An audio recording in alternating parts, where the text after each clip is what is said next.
photographer over here with a nice camera. How many of you would you consider to call yourselves two-channel music enthusiasts? All right. Vote more than once. Vote often, vote early. Multi-channel music enthusiasts, a few less. Home cinema enthusiasts, about the same. This guy's really enthusiastic. How many of you are dealers? You're here because you sell gear. Okay. How many of you are reps? Okay. How many of you are architects or interior designers? All right. Builders, actually, you build homes. You have one builder. You what? Build home theaters. You build home theaters. The rest of you are customers of this equipment, end users, like we call them, people who like this stuff, right? Anybody else I forgot out there? You know, dentists, psychiatrists. There's a psychiatrist in the room. Any attorneys in the room? Watch what you say. Okay. So obviously you're here to talk about or listen to a presentation on room tuning. Room tuning is literally the synonym of that is to talk about room acoustics, which is the science of how sound propagates around the room and bounces around and vibrates and rattles around here. So obviously you're taking your time to be here rather than be at the pool at the hotel next door where there's some really nice views and fine music because you want to talk about acoustics. So why do we talk about acoustics? Simply because I think they contribute to 50% or more of the quality you're actually going to hear in a room, and that they're fixable. I've been in countless rooms where people go, well, the sound in this room is bad, and, well, it's just bad. Well, why don't you fix it? That's like saying, my V8 engine is running on 6 cylinders, and there it is. Well, why don't you fix the other 2 that aren't running? I don't know. Fix it. And by fixing the room acoustics, you can actually double the sound quality of your room. It's pretty good. How much does it cost? Not that much compared to what it costs to change your amplifiers and speakers. The things I'm going to talk about today are room reflections, room echoes, reverberation time of a room, standing waves, and warning, this will get technical. Do not fear, it will get technical. How many of you are excited that it's going to get technical? The other of you guys are like, oh shit. There will be a math quiz at the end. Alright, I like to talk about the acoustic interface. I like to talk about the fact that the loudspeaker contains components that ultimately are going to transduce electrical power into acoustic power, and there's a final connection between the music and you, which is the air between the speaker and you, and the walls around that loudspeaker. That to me is an interface. Now, often in this business, interface is discussed in terms of electronics, which is the components that interconnect things like source devices, decoders in the case of multi-channel systems, or preamps, equalizers if you're doing room correction, and power amps. These products today are all very damn good. I mean, even at a modest price, you can buy a very good power amplifier, a very good preamp, and the interconnection wiring between them is very good. So I would say that overall, this is well under control. And we all run around the halls over here trying to do incremental improvements in that control. And we take this pristine signal, feed it to a loudspeaker, and it's going to send a direct sound to the listener, and there are going to be reflections and rattles around the room that are out of control. So I'm going to talk today about taking control of this acoustic interface so that what we hear is more of the speaker and a better controlled reflection pattern from the room.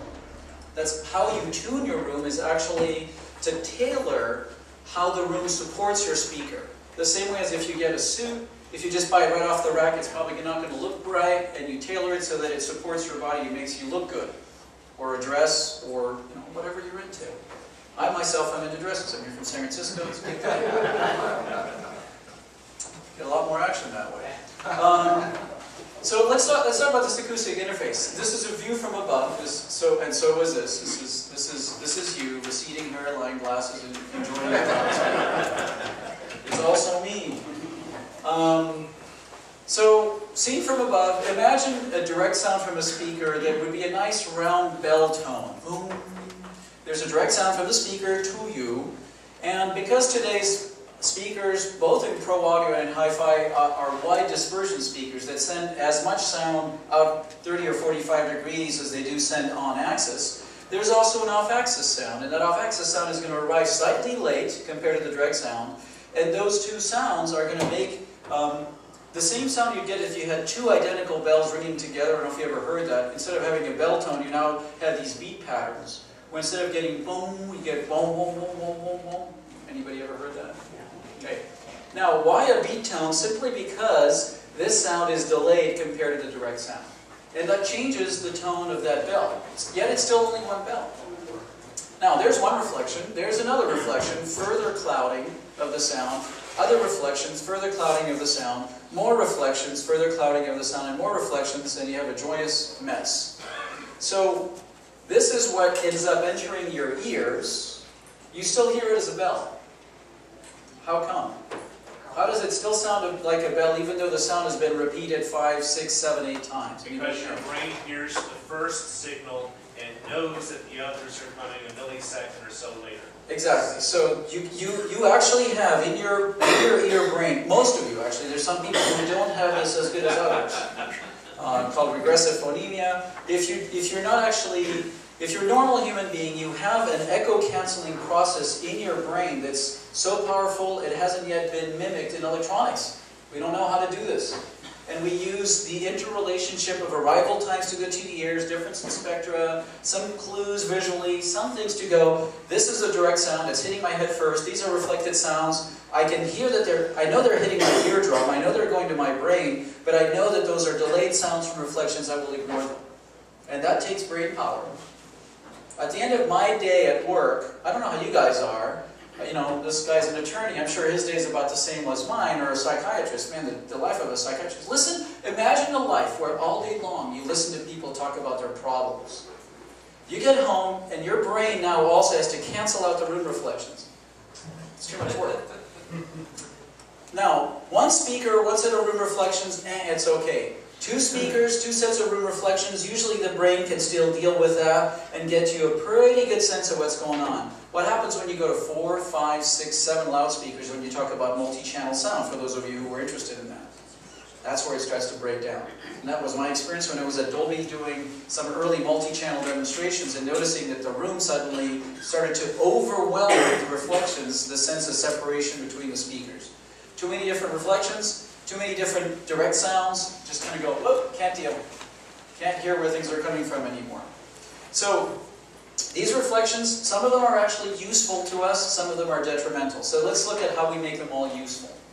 First of all, let's again look at another view of a room with a speaker. I happen to have laid out this room with 7 loudspeakers like a multi-channel room, because I kind of believe that the future of hi-fi, I could get lynched for saying that here, but the future of the hi-fi is more channels. Hi-fi is not 2 channels. Stereo, by the way, is not 2 channels. Did you guys know that? You all think of stereo as 2 channels, right? What is there in the word stereo that says 2? If it was biphonic, duophonic, that would mean 2. What is there in the word stereo that says 2? Anybody study Greek here? Solid. It means solid. It means solid, exactly. The psychiatrist over here knows that stereo means solid. Think of the term stereotypical. What's that got to do with solid? So the term stereotypical actually talks about people who have characteristics of a group. The solid characteristics that make actually a joint group. Stereophonic sound was coined by a guy called Blumlein in the 30s to represent sound that was stereotypical of real life. Sound that actually would make you feel like you were right there. And he found that it actually would take at least 3 speakers in front of you and maybe 4 or 5 speakers placed around you to reproduce sound that was stereotypical of real life. How did it become true? Anybody know how it became true? It's cheaper. Cheaper? 2 cents of glue. Because when the consumer industry was trying to fight back the film industry, who was introducing stereophonic sound in the film industry, which was at the time 4, 5, or 6 channels, some smart guy said, look, we've got a groove over here, and if we modulate it this way and this way, we can actually put 2 channels, and we'll call it stereo, just like the film guys are doing. So it was actually stealing a marketing term from the film industry to do something more than just 1 channel. So there's nothing in the word stereo that says 2, and there's nothing to me in my view that hi-fi must be 2 channels or 1 channel or whatever. And if you ever heard well-executed, well-recorded, well-reproduced multi-channel sound for high-quality music done in high resolution, you'll be converted. It is fantastic. So that's why I'm showing multiple speakers, but everything I'm describing over here could apply to a single speaker, 2 speakers, whatever. So let's look at a room. We have direct sound. We happen to be listening to sound coming from the center speaker, but the same thing could come from the right or from the left. And out of that speaker, we have multiple reflections bouncing around the room. Okay, this is sort of more of the same of what I've been describing. The right side of the off-axis sounds of the speaker, or yeah, that's the left side, there's one reflection that might go bink, bink, bink, bink, bink, and get back to you after 5 or 6 reflections. And there's one over here that hits you after a single reflection. There's multiple reflections. The other side of the speaker has more reflections. So there's reflections from one side, from the back wall, from the ceiling, from the floor. I'm not showing them all over here. And you have multiple reflections. If you are lucky, if you're very lucky, all of those reflected sound energies will actually be scattered well in time and will positively support the loudspeaker. And by positively, I mean that there's a direct sound hitting you, and all the reflected sounds arrive at a reasonably scattered group of time from a reasonable array of locations all the way around you to give you a sense that the room is there supporting the loudspeaker positively. If you're lucky. Because if you actually look at what it takes statistically for all of these to arrive in an even array of time from an even distribution of locations, you may as well, if you win, go buy a lottery ticket. Because statistically, it's less than a chance in 5,000 that it'll actually work correctly. By the same token, if you give enough monkeys enough violins, they may actually play, after about 1 million tries, they may play Tchaikovsky. Completely by accident. Most of the time, it's just going to sound like cacophony, which is what happens in most rooms. So I'm here to talk about getting rid of this chaos and taking control of that situation so that you're not just subject to chance. Use chance for the lottery tickets. So let's look at these reflections. I like to think of the reflections as a potential of distortion. Here's a room, saxophone sounds coming out of the center speaker, it's coming to a listening position. That bounce off the left wall is creating a second image of the saxophone. The two add with a slight delay in time, and it sounds like the saxophone's a little distorted.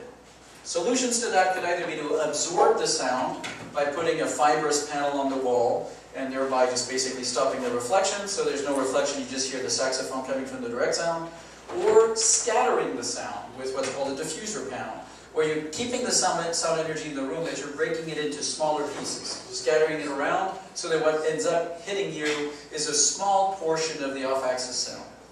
And ideally, the right solution that I'm going to develop over the next 20 minutes, half hour, is the right combination of absorption and diffusion. So, if a bit of this is good, why don't we just do the whole room with absorption? Why don't we cover all of the walls with a whole bunch of fiberglass, a bunch of mattresses, a bunch of old jeans, whatever you can find. Anybody think that's a good solution? The room goes dead. The room goes dead. So what? You're now hearing the speakers, just like headphones. Headphones is something we all, I think most of us prefer speakers to headphones. Who prefers speakers in rooms over headphones? Okay. Who prefers headphones? There's a few people out there who just love the sound of headphones. I just swear. No live environment is dead. No live environment is dead? Well, every sound you hear is that first reflection, no matter what room you're in. Okay. That's what our reality is in life. So I'm now going to theorize. We've all noticed, I don't know how many of you have ever been in a room that's too dead, where there's too many drapes, too much absorption, whatever. We know that it's not a good idea. Some of us have actually experienced that, but somehow we've learned that that's not a good thing to do. Just like not paying your taxes is usually not a good thing to do, or like speeding at 120 miles per hour in a 30 mile per hour zone is generally not a good thing to do. You can get away with it, but not a good thing, right? We know that. Now, why is it not a good thing to do? Nobody completely knows, but I will theorize this, that humans expect some reflections. From the point at which you're a little kid about this big, you're placed in environments with your two ears, hearing sources and hearing reflections from the surfaces. And you have a program in your mind that develops through fuzzy logic, if you want, that basically says, when you see a room that's this big, you're going to hear a source, you're going to hear reflections, that's what you expect. If you put somebody in a room where there's no reflections, you've now told the program in your brain that's always working to get rid of those reflections that we were talking about earlier, to hear where the sound source is, suddenly you contradict that program and it's uncomfortable, it's wrong, it's not comfortable. I guess is the best thing I could do. There's also other problems that start when you don't have any reflections. But eliminating all reflections is bad. What you end up with, if you get rid of all the reflections, is exclamation point, question mark. Like, huh? You had a question? Well, I have a practical experience of that. I was up in Iceland once, and it's a latitude that's above where even insects. I was in Iceland once, and the latitude is above where trees are and insects, so it's completely quiet. It's like in an aquatic chamber. Yeah. And it was weird. Everybody commented on it when we spoke. The sound just went away. It was, I think you're right. It's just odd. Yeah, it's odd. Thank you. Yeah, it's just different to our normal experience. Now, technically, also, when you have no reflections, the slight differences between speakers, slight comb filters that get set up when you're not perfectly on axis, have nothing to fill in. So it's also an experience that if you just move your head very slightly, the sound changes too much. You need some of those reflections to fill in. The question is, how much of that do you need? So that's what we're going to talk about. So we need to preserve some reflections, but we need to preserve the right reflections. And so what I'm going to propose is to look at rooms that do this, where we have our direct sound, and our off-axis sounds are partially absorbed, partially scattered. Absorbed, scattered. Absorbed, scattered. There we go. Scattered from the back wall, scattered also a little bit on the ceiling, but in which we have a combination of absorbers and diffusers strategically located around the room. And the term is strategic. We need the right number of them placed in the right locations so that ultimately we still have our direct sound from the room and we have a supporting diffuse energy coming from the right locations at the right time around the room so that it all sounds good. The absorption that's in the room brings down a little bit the reflection time so that we have a little bit more of the direct sound of the speaker, not too much more, just a bit more. And the scattering keeps energy in the room, but actually tends to remove the sense of exactly where the boundaries are when you're listening to the music, so you hear easier into the hall you're listening to, and you're not confined to where these walls are. I bet that if we tried an experiment with all of you, and we blindfolded you and walked you into a room that was 10 by 10, and then a room that was 20 by 20, and a room that was 30 by 30, all of you could identify that one room was small, one room was medium, one room was large, just by walking in and listening to people talking there. Would you agree that could happen? Blindfolded. Now I know that blind people have an even better capability at doing this. There's actually a researcher at Stanford in acoustics who's blind, who can walk down the street and go, there's a 30-foot tree over here, there's a car over there, there's a bicycle coming over that way, just by using these tools. So we have the ability to tell, like a radar, where the walls are, and when we're trying to listen to Symphony Hall in our living room, that's a problem. We want to get rid of the living room so we can hear Symphony Hall. So, what we're after is a smooth and orderly sound field. So let's talk about how to get there. To me, acoustics is about the speaker, room, listener interface, and it is a key product. Once you've gotten good electronics, good source devices, good interfaces, good speakers, it's the next thing you got to do. Actually, I think it's the first thing you got to do, but I'm biased. So let's look at what we do with reflections. At mid and high frequencies, these distortions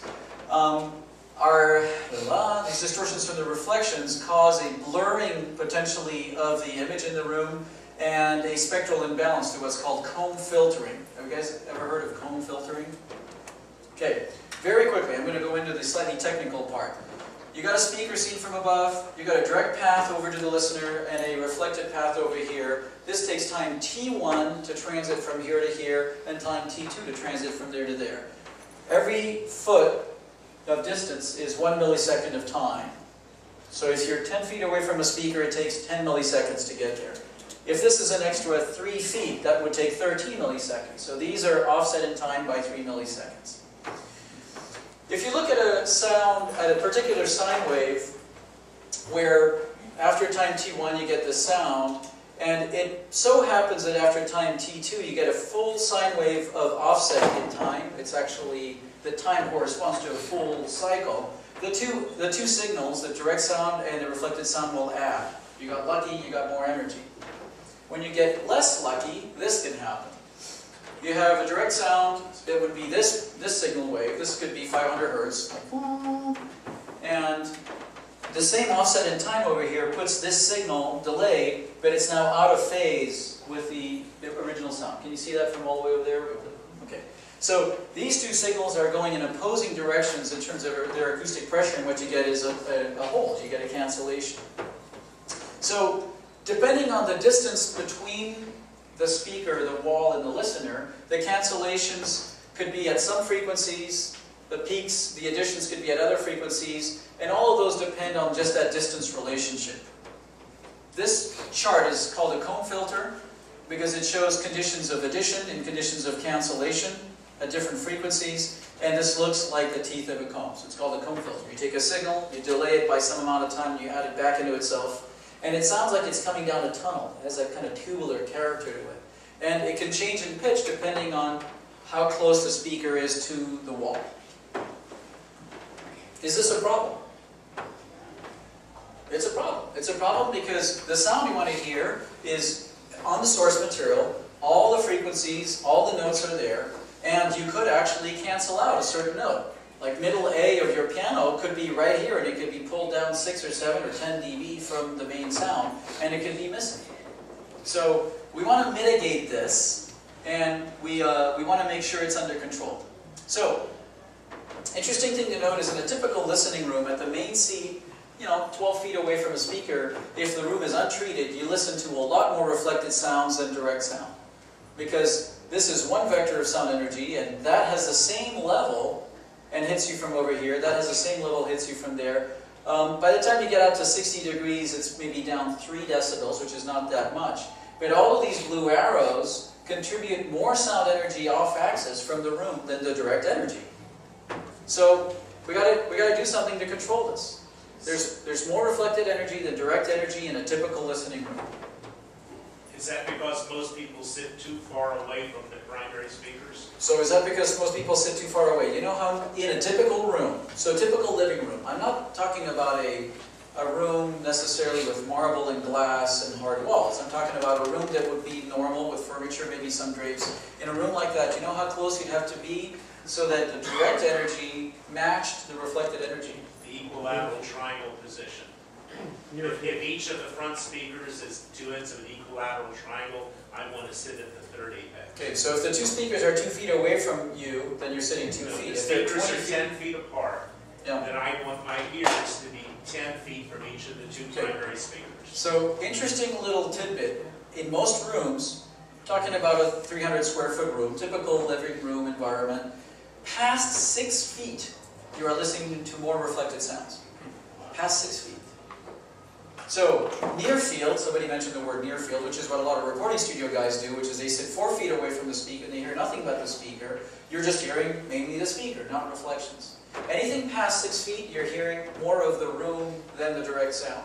So the room has influence. So you could say, well, sit 4 feet away from the speaker. That starts to sound like headphones. And we all agree we don't really like headphones, right? What is, to me, the most comfortable is sitting 12, 13, 14 feet away from the speakers at an equilateral triangle, more or less some angle, with control of the reflections. So you have that distance, you have some reflected energy, but it's controlled. I'm just trying to impress you with the fact that you probably didn't realize this, but most of the time when you're listening to your speakers in your living room, you're actually hearing more of the walls than you're hearing the direct speaker. So, we want to do things to take control of that reflected sound, and we want a higher direct to reflected ratio than the uncontrolled condition. So we can put some absorbers, some panels of fibrous material on the wall. What those things do is they actually scrub energy. You could put some absorbers on the side wall, you could put them on the back wall, you can put them on the ceiling, but basically they convert acoustic energy into heat by converting that mechanical power that the air molecules that are vibrating have and pushing them through fiberglass, rock wool, some forms of acoustic foam. There's a bunch of different materials out there, but it's basically friction like sandpaper converting into heat. And the materials are mineral wool, fiberglass. This is my favorite material, it's mineral wool. It's actually a recycled product from the iron industry. It's actually volcanic rock that iron ore has been taken out of. Then they superheat that rock into a fiber, make it into a board, compress it down a little bit, and you get a material that's a very good sound absorber, plus it's 85% recycled. So it's green. So the air molecules, this is the air in your room, this is the absorber panel. The air molecules are just going as they're moving back and forth, they're frictioning through the fibers there and creating heat. That's where the sound goes. Absorber panels are available from lots of different manufacturers. They're available in 1 inch and 2 inch, and they have beveled edges and radiused edges. And so what do you pick? What do you choose? So here's a really important tidbit. 1 inch panels, what most people sell, 1 inch thick of dense fiberglass, only are effective down to about 1 kilohertz. Which, if you look at the total spectrum of what the human being can hear, when it's represented logarithmically, 1 kilohertz is in the middle. So 1 inch panels absorb from the middle and up. What about what happens to the left of the middle? Well, they're not treated. Any piano players in the room? Somebody must play piano in this room. Do you happen to know what the frequency is of middle A? 440. 440. 440 is clearly in the middle of the range of a piano. 440 lands here. So in the middle of a piano range, a 1 inch panel ain't going to do anything. What's it going to do? What's it going to treat? The harmonics of the piano, the thing that gives it life. That's not what you want to treat. You want to control the fundamental character. So I say that 1 inch is not thick enough to do an effective job. I say you need 2 inches of thickness, which works down to 500 hertz, or better yet, 4 inches, which works down to 250 hertz. And if you can, go to 4 inches with a bit of an airspace behind. These are actual real measurements. So this is just a little graphic to illustrate what I'm saying, but these are real measurements from a lab of Owens Corning 703 fiberglass. This is the 1 inch material. You can see it's effective here down to about 1,000 hertz, and it falls off. And this is 2 inch. It actually has a little bit of a kick at low frequency and holds off a full octave further. So, thicker is better. Interesting thing is, if you float an absorber panel from a wall to give it a bit of an airspace, it works to a lower frequency. So let's say that was a 1 inch panel on a wall where that corner here, this would be at 1,000 hertz. If you give it a 1 inch gap behind it, you can actually get down to almost 500 hertz just by giving it an airspace behind. Is that because the panel itself starts to vibrate a little bit? Is that because the panel starts to vibrate? No, actually. It's because you're moving the panel further away from the pressure zone where there's no molecular velocity. You're moving it further into the room where molecules are moving. Right at the wall, the air molecules, again, sound, I didn't talk about this, but sound is just air molecules moving back and forth, going from decompressed to compressed to decompressed, and it's changing the pressure at your ears, and you're going, it's sound. Right at the wall, they're not moving, they're actually all compressed. There's high pressure and low velocity. Right at that point, you cannot get absorption right at the boundary because the molecules are not moving. They need to be moving. So as you get further away from the wall, you get more into the velocity part of the molecules and not in the pressure part.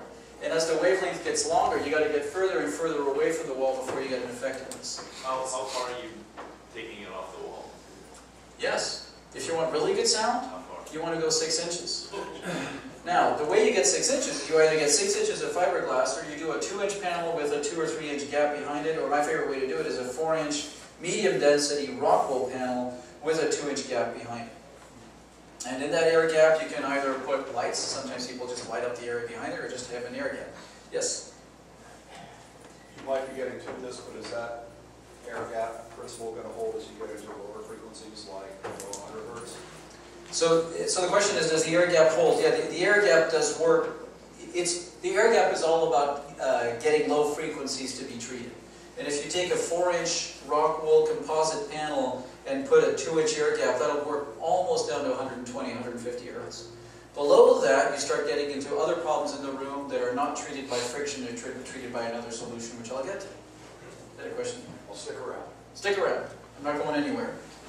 I better hurry. So, now, big note, do not over-absorb rooms. This is the second time I address that issue. If a few panels are good on the wall, do we should just put a whole bunch of them? No. I've usually found that any more than 20% coverage of absorbers in the room starts to get too dead. And I found that, but also there's research out there from people who had time to figure out what people like that confirms that any more than about 20% is too much. So, how much percentage of wall surface do you want to cover in a room to get good sound? This is a test. 20%. Is 30% too much? Yeah. Is 10% too little? Possibly. Okay, Would so that be a combination of treatment and diffusion, or? That's just absorption. Absorption, okay. and that's assuming that your floor is mainly carpeted. Maybe it's a wood floor with an area rug, but mainly carpeted. And that does include in the ceiling, although the ceiling is hard to cover with 20% because it starts to look funky. But primarily the walls and also some areas in the ceiling that I'll show you in some diagrams. Yeah. It's all assuming co-drivers as opposed to a dipole like a set. So the question is, does it matter what the radiation pattern of the speaker is? To a small extent, but not that much. Certainly dipole speakers radiate differently in the room, and off-axis there's a lot less energy than there is in this direction. So you can put stuff there and it's not going to do as much as if you put it on the back wall, and you do want to consider that. Line source? Same. Line sources are really, really interesting, and there's a lot more of them these days out there, and the way they behave in a room and what they do perceptually in a room is quite different to what we're used to from point sources. What's interesting, of course, with them is that they don't, if they're built correctly, they don't line up the ceiling and floor at all. Most of the radiation is cylindrical. The ratio between direct and reflected energy changes in a different way than they do with point sources. So things are a little different there. And there's a different pattern. Let's talk after the Folks,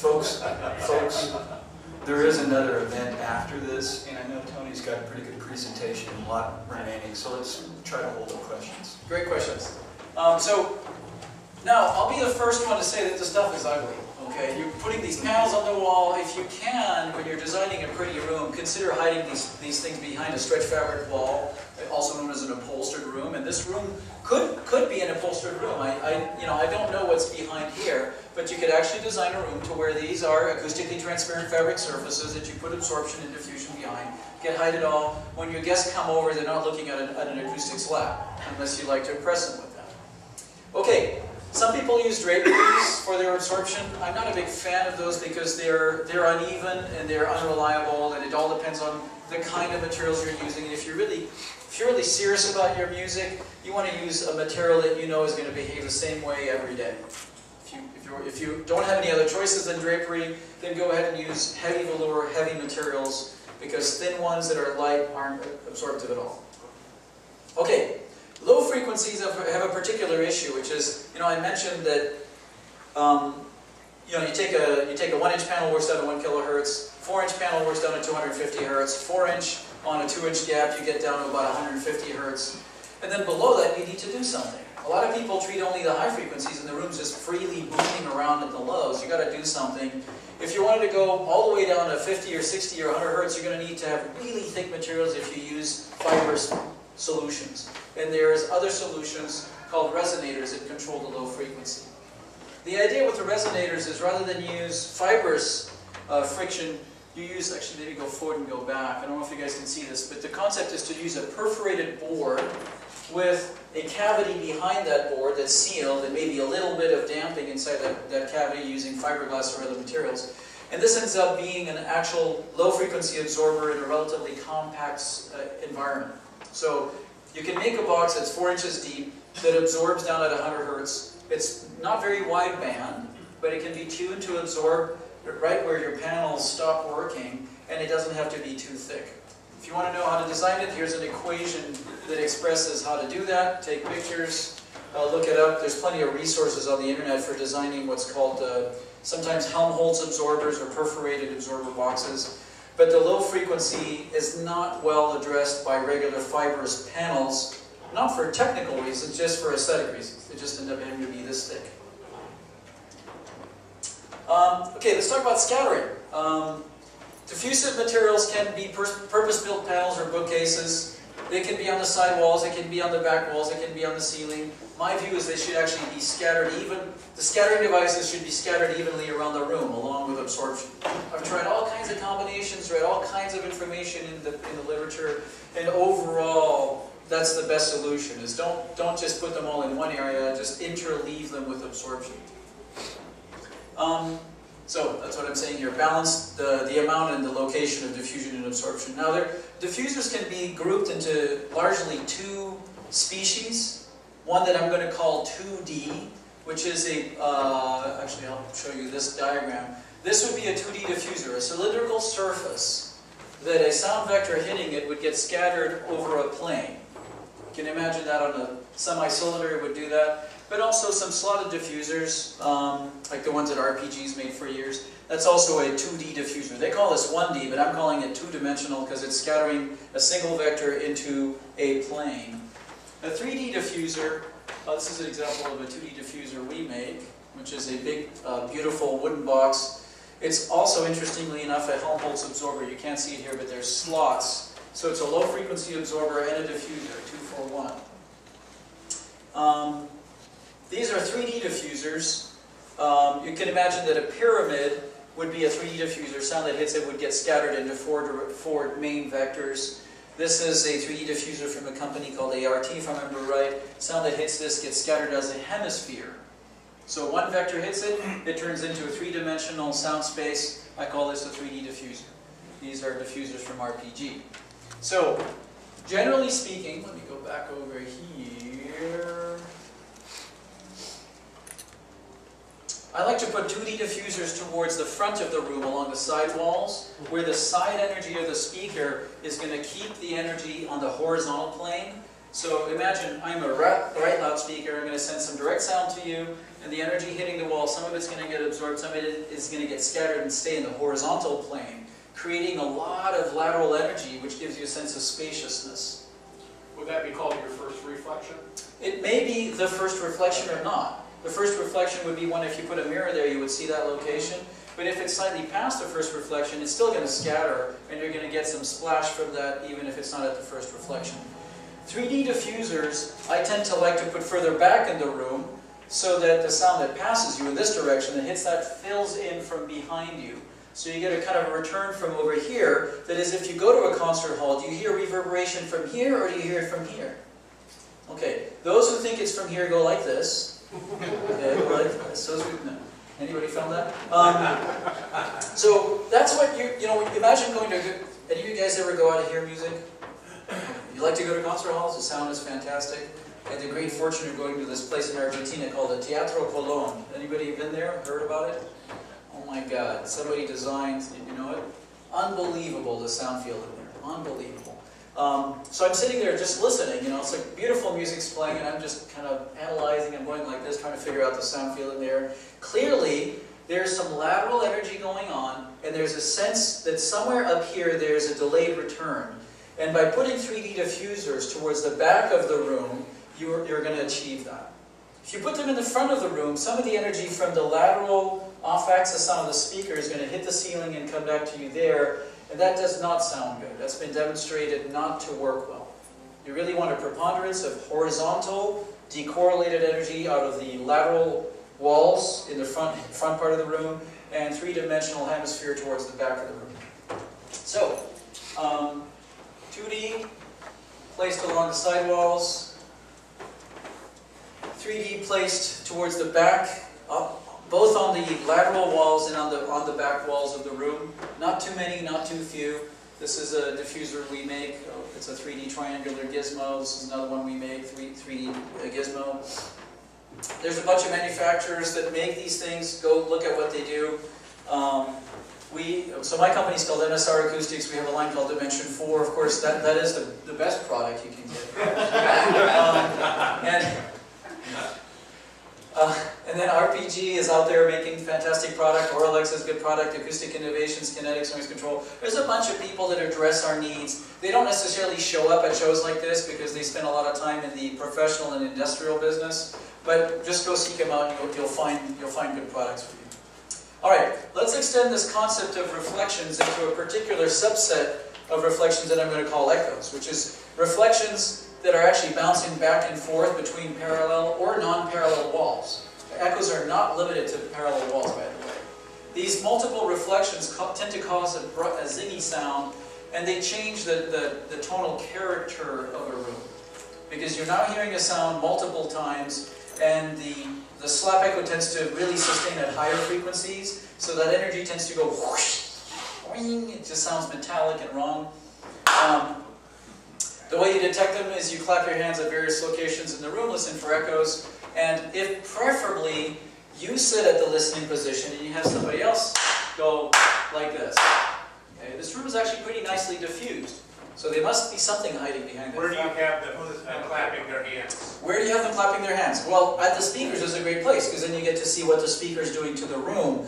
But I also like to walk around the room and clap at different locations, because I've actually found that if there is a slap echo 4 feet behind you, between two parallel surfaces, you will hear that.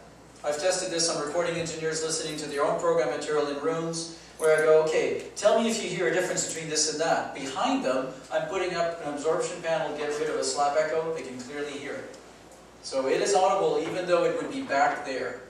So I generally like rooms that have diffused energy, some reflected energy, scattered by diffusers, and no strong audible slap echoes.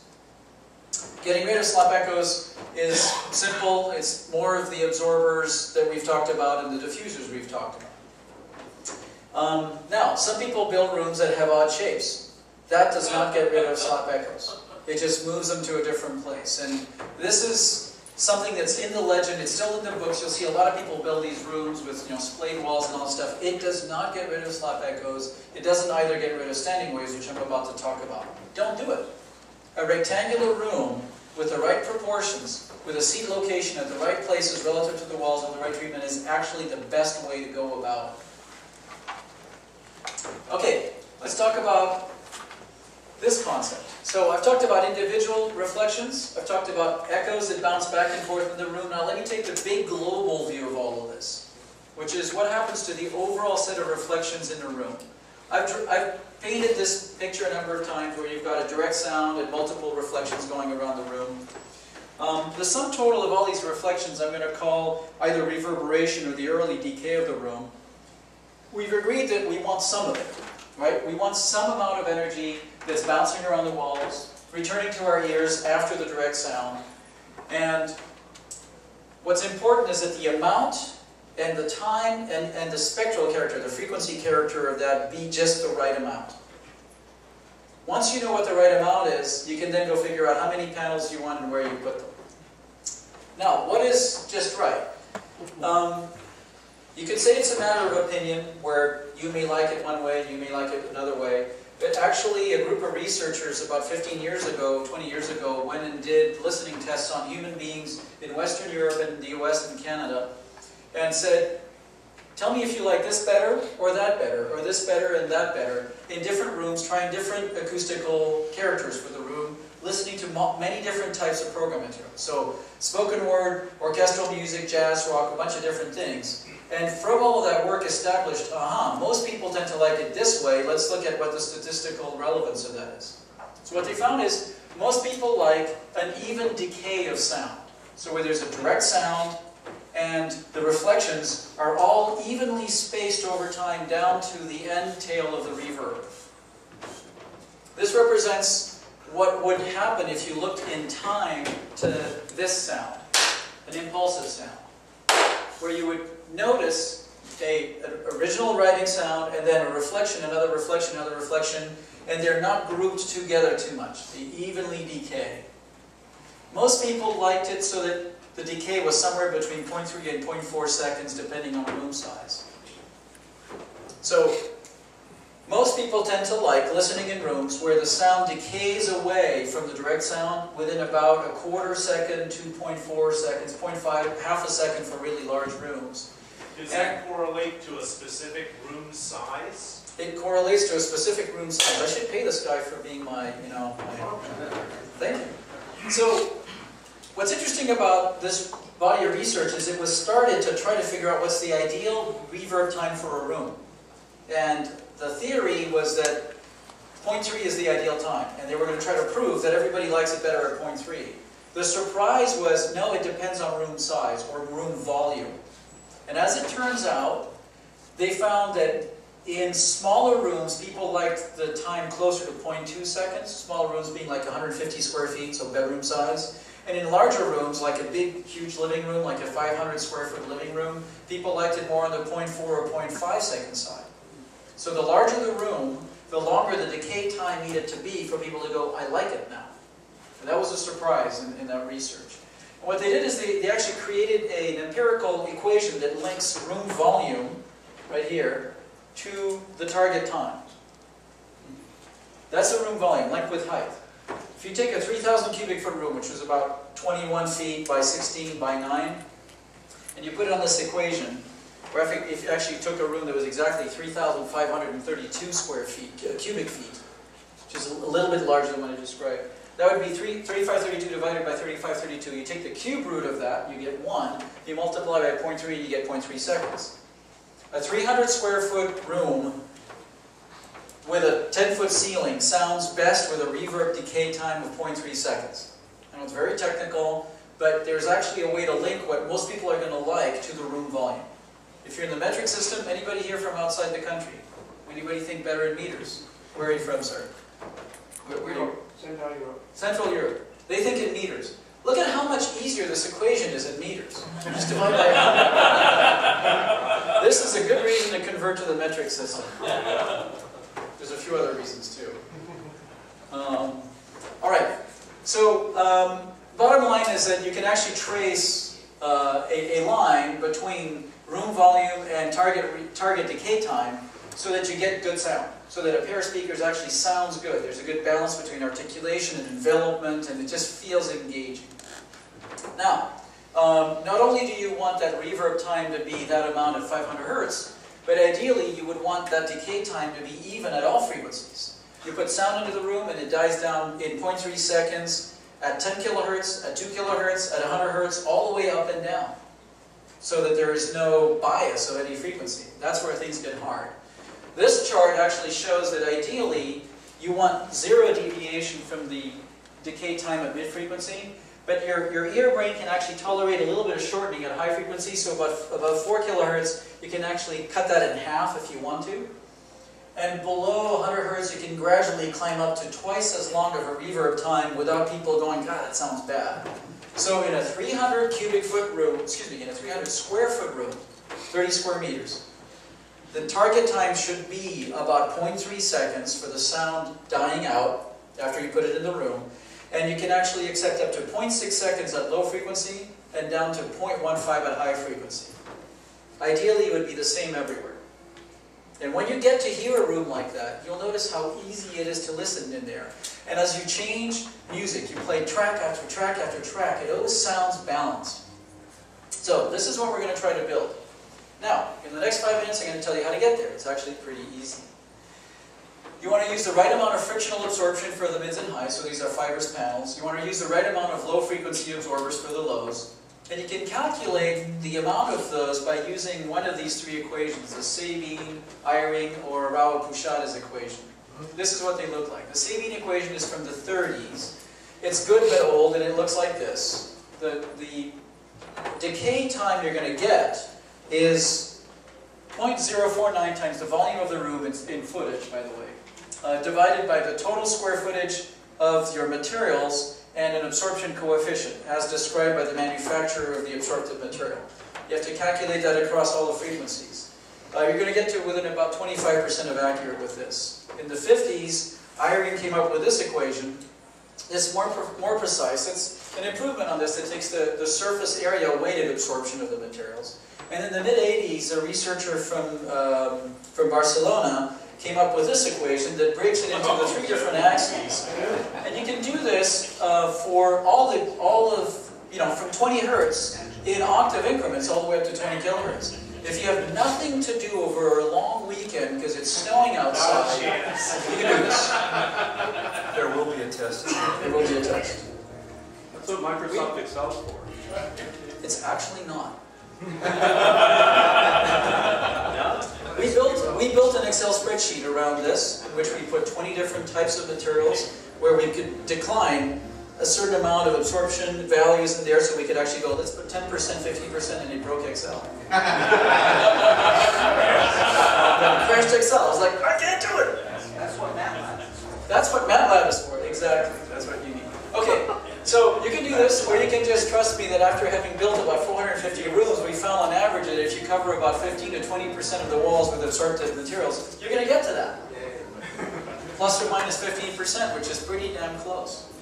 So, as long as you follow these rules of thumb, 20% of the absorptive area, and then spread the materials across the room surface, and then also use diffusion so that what's remaining in the reflections realize that if you're covering 20% of the surface of absorption, there's 80% remaining of hard surface, right? And what are you going to do with that? Well, you could leave it hard and it could bounce around and still hit you, or you could put some diffusers there to improve the scattering in the room. So, let me talk about standing waves really quickly and then I'll finish off this thing. So standing waves are a particular form of pain in the ass, literally.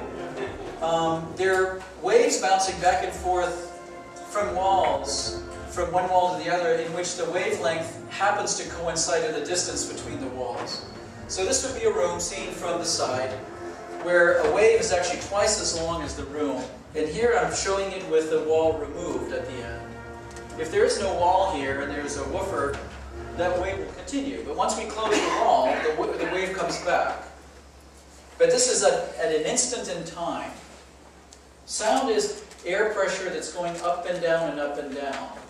At this particular point in time, the sound hits and comes back exactly where it was. But later in time, as the woofer moves back and forth, you get this pattern. So this actually shows pressure going from 0 when the woofer is not moving, positive, so woofer pushing in the room, back to 0, and then negative. So positive, negative, positive, negative. As those waves go into the room, bounce off the wall and come back, over here you have varying pressure with time.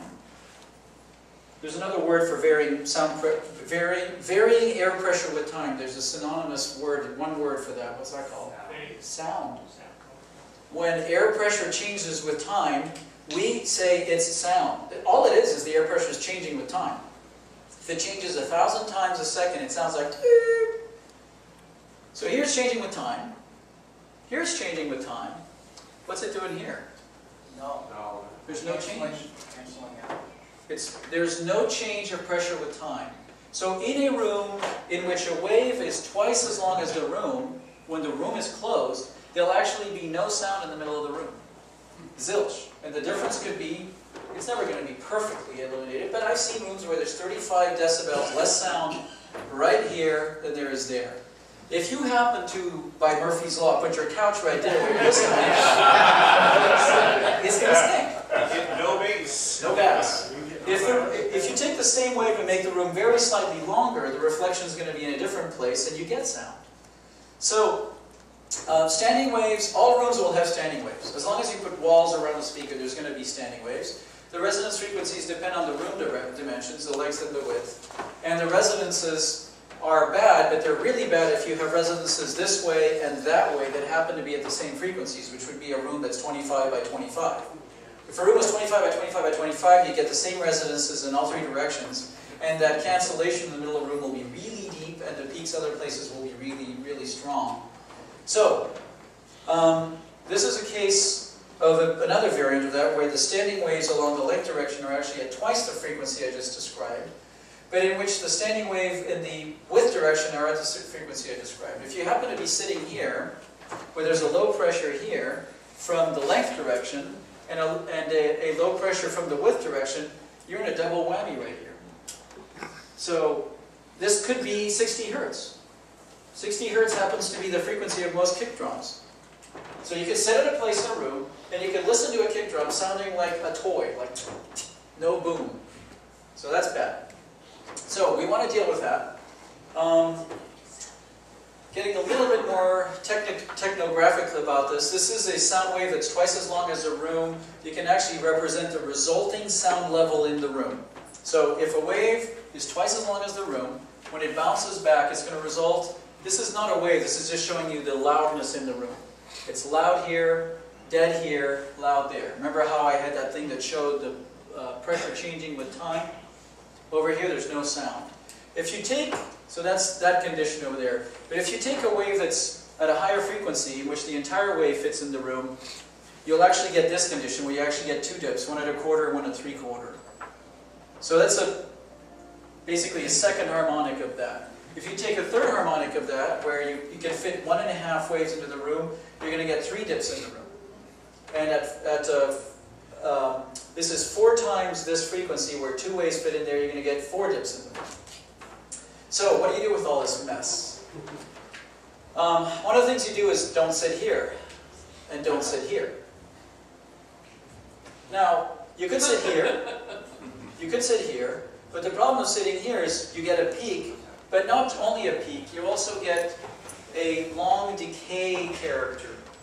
So what's happening in the room is there's a resonance, just the same way as you pluck a string on a guitar, it goes bang, it rings. A standing wave, a pure standing wave in a room with stiff walls at the main frequency will actually hang for 2 or 3 seconds. And I love going into rooms and finding the standing wave with a signal generator that's on my iPhone. I hit mute, and the sound continues on for 2 seconds after I hit mute. You change the frequency a little bit, just a little bit, and you hit mute and it goes away right away. Is that the resonant frequency of the room? It's the resonant frequency of a pair of walls, or maybe the core resonance of the room, because ultimately this, and this will have one main strongest mode, as it's called, one strongest resonance in the room. So, this is an example of an actual measurement of a room that shows that we have a double whammy. The length and width of the room happen to have 2 resonances very close to each other, and this is actually a waterfall plot in time.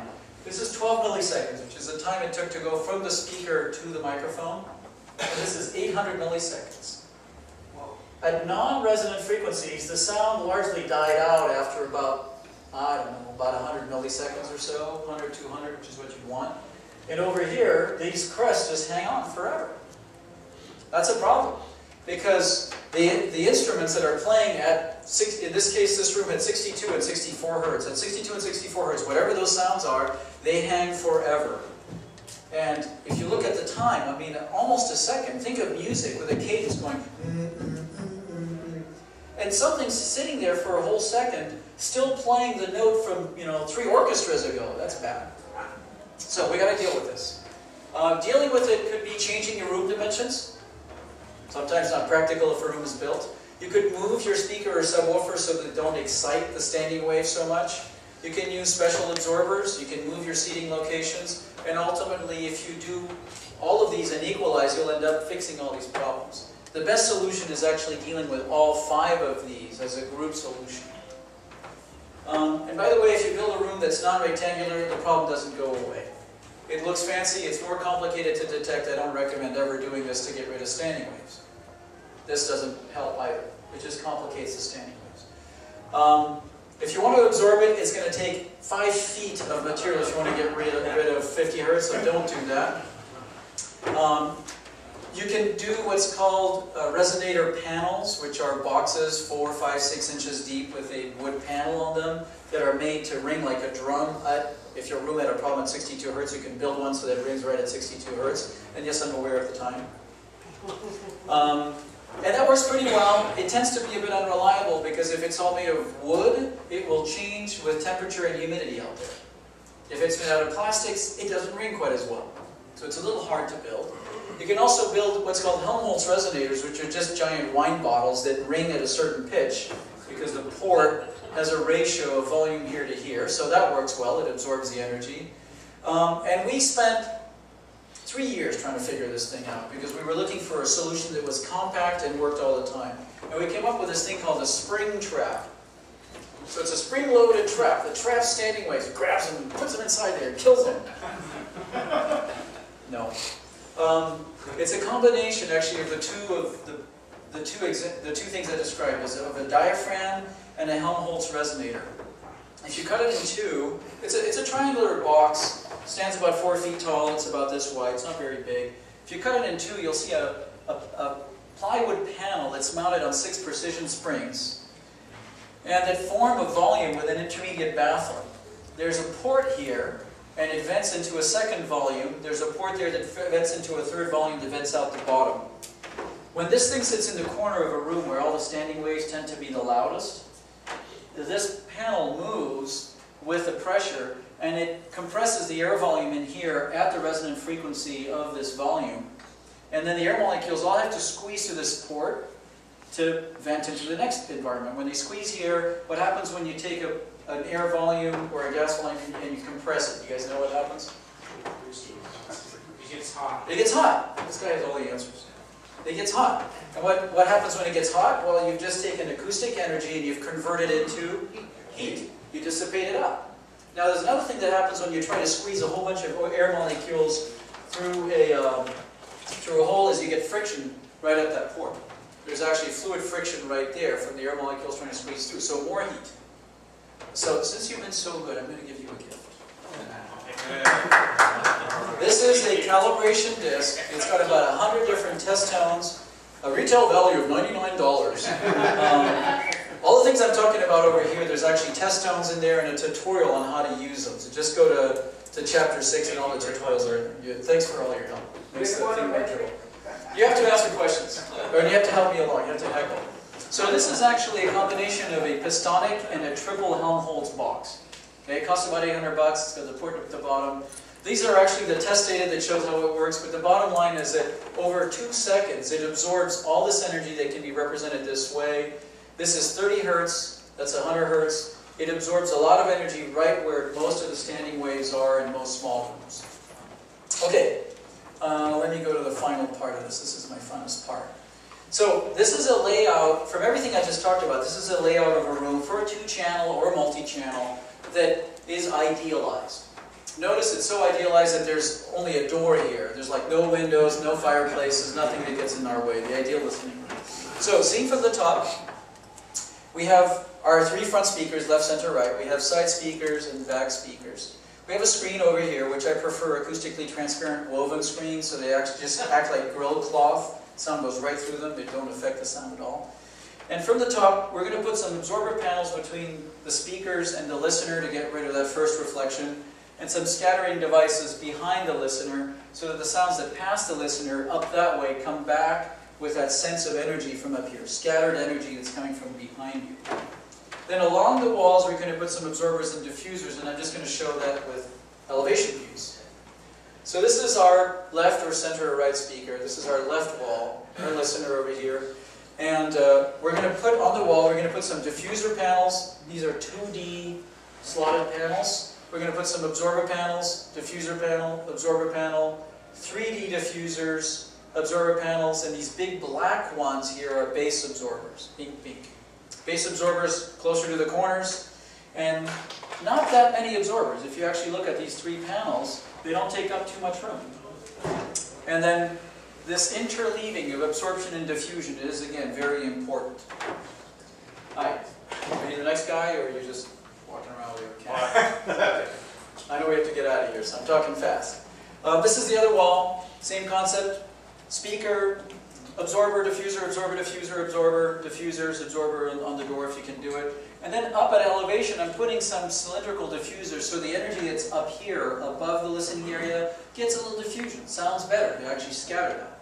So with this room, you're going to get some energy still coming back from the walls, but scattered.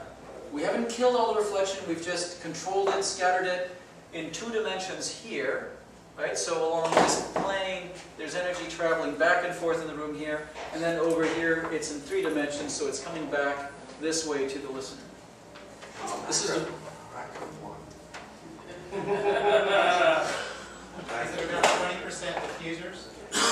It's about 20-25% diffusers. You know, about this 20% absorption, maybe a little bit less. There is such a thing as too much diffusion. I've heard rooms with so much diffusion that it's like, man. That's less of an issue than absorption. Less of an issue than, clearly less of an issue. I'm going to get to your question in a minute. Let me finish this. The back wall, very important. Middle of the back wall is actually absorbed.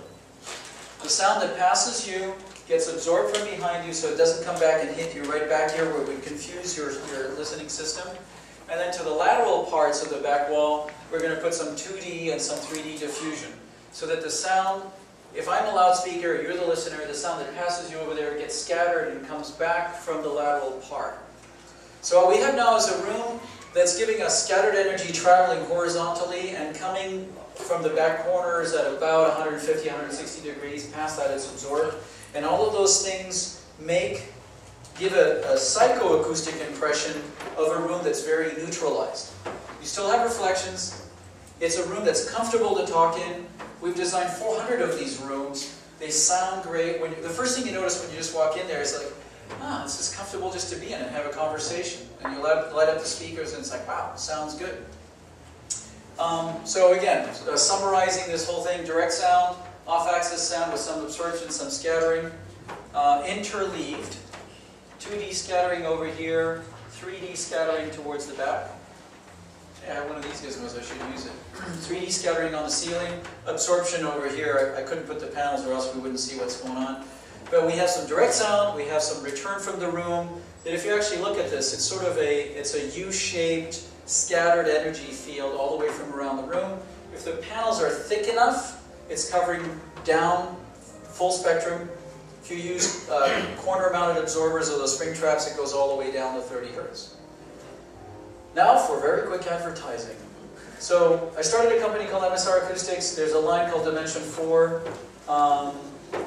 We have 4 choices of solutions for these systems. They all have musical names. This is our most basic melody. This is our most advanced symphony. And all of them have absorbers, diffusers, bass traps, and ceiling panels, everything I just talked about. Every one of the systems is actually available in various room sizes. So, you asked about the room size correlation. And yes, a smaller room needs less absorption and less diffusion than a big room. So we have these like an article of clothing. I buy a shirt. When I buy a shirt, it's the smallest size available. When, any really large people here now? Everybody's quite... There's a gentleman back there who's a little larger than me. He buys a different size. We have to all match our sizes. So these things are all available in different size rooms. Melody looks like this in a room. It's relatively basic. The panels are absorbers, ceiling panels. They're all 24 by 36 inches. They're all made to work well. They're relatively cost effective. Sonata looks like this. Recognize the absorption and diffusion interleaving here. This is a 2D diffuser, 3D diffuser. Absorption, diffusion, absorption, diffusion. These are the panels there. Absorbers are 2 foot by 4 foot. The diffusers are all 2 by 2. That's a room actually in Italy that was equipped with this. This is a room in Korea. They work all over the place with this stuff. It's really, this is particularly made for this kind of application where you hide it behind stretch fabric. Gotta admit that looks a lot better than this. Yeah, he likes mode. Do you have a significant other in your household? He has more design sensibilities. They'll be talking later, I'm sure. Concerto is actually made to go directly on the wall. It's actually a pair of absorber and diffuser panels that are wedge-shaped, that are covered with fabric. And a gray panel on a gray wall would look like this. Blue on blue would look like this. Picture of a red on red would look like this. This is a listening room we did a number of years ago. They basically meld into the wall, but you actually get deep absorption, deep diffusion, and also bass absorption. There's these panels, you can tell, are actually slotted Helmholtz resonators. They all look the same. Symphony is our highest end solution. Looks like this. Same concept, absorption, diffusion, absorption, diffusion, absorption. These are 3D diffusers. These are 2D diffusers. Corner absorbers over here. These are the various modules. All solid wood, beautifully made, gorgeous. They were actually originally developed for professional applications. This is actually the room in which the Grammys is mixed. It's equipped with that same system. This is a studio in Hollywood that uses that system. This is a home theater with that system. I think this looks a little aggressive. He would like it. He would like it. Not in my house. Okay, we've talked about the spring trap already and how cool this thing is. It works very well, 1 per 150 square feet. Last concept we have is a very basic kind of knockdown version of all of this called the Audiophile First Aid Kit, which is a kit made out of 6 abfusers. These diffuser panels are actually partially absorbers.